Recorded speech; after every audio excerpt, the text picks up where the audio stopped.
So I am sitting in my standard range Model Y, delivered 1/21/2021, so January 21st, 2021, ordered January 16th, 2021. So less than a week from order to delivery date. Model Y standard range.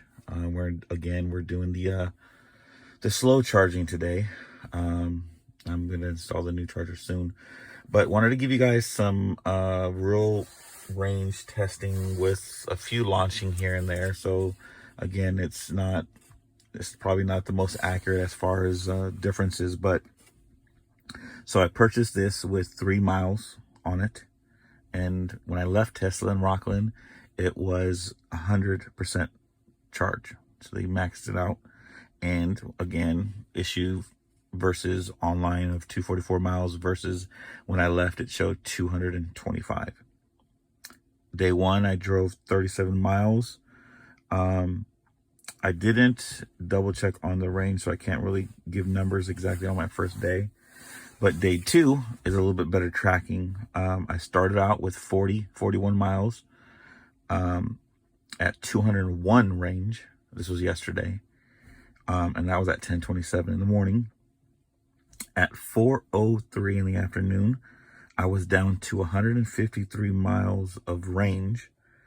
I had driven 33 miles at that point, and I used about 48 miles of range. So at that point, I was at 73 miles odometer. So from basically 10:30 to 4 o'clock, I had driven 33 miles. But I used 48 miles of range. I ended yesterday at 88 miles. So that's a good tracker. So the difference from 33 miles driven to 48 miles of range used, doesn't sound that bad. I think it sounds okay. And then today I started out with 88 miles. I left my house at 10 o'clock and I just got back, and I'm doing this video now at 10 o'clock. So basically 12 hours later. So I started out with 88 miles on the odometer, and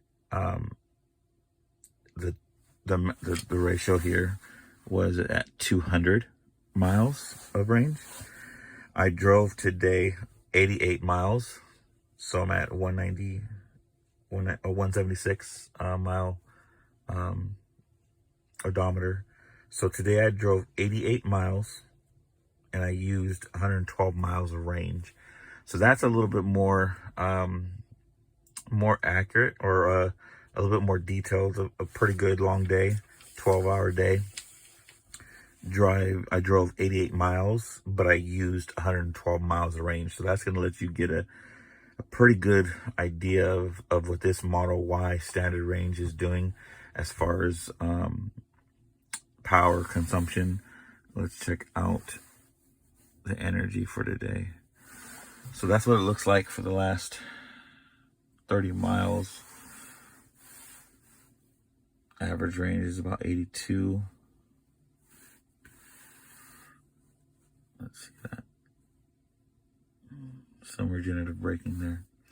So all in all, I don't think I did a trip yet. Nope, I need to do that. That probably track it better.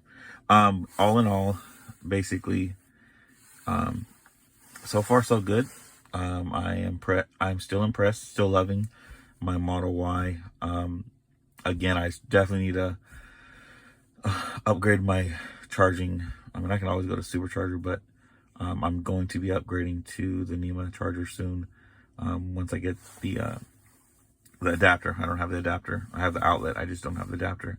So once I get that, this will be a lot better, obviously. But standard range, Model Y, 2021, 3 days old. Well, 3 days old to me.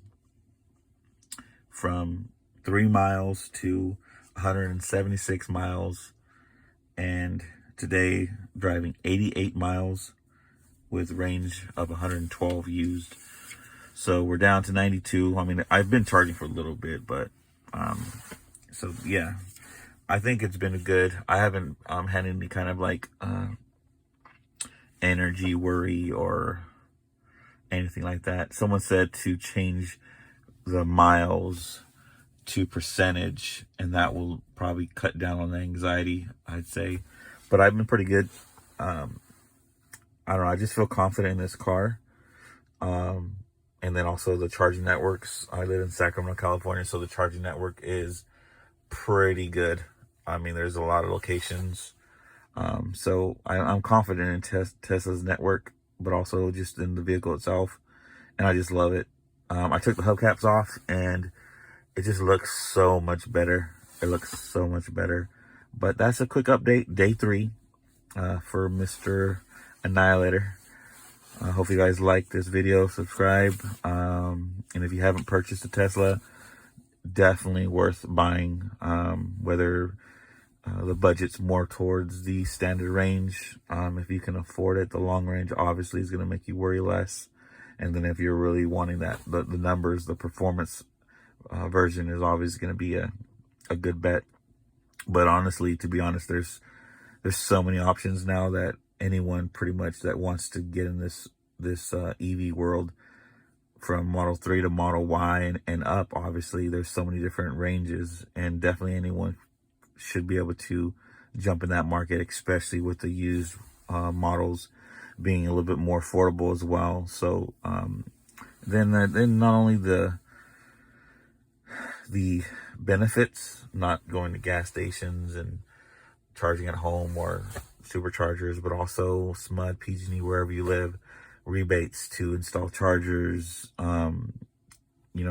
discounted charging rates. There's just a lot of benefits. And then the kind of big thing, I guess, really is you're not putting out pollutants into the world anymore with the gas guzzlers. And trust me, I had a Jeep Wrangler 4x4, so that's what I had prior to this, and that car or that SUV obviously took a lot of gas.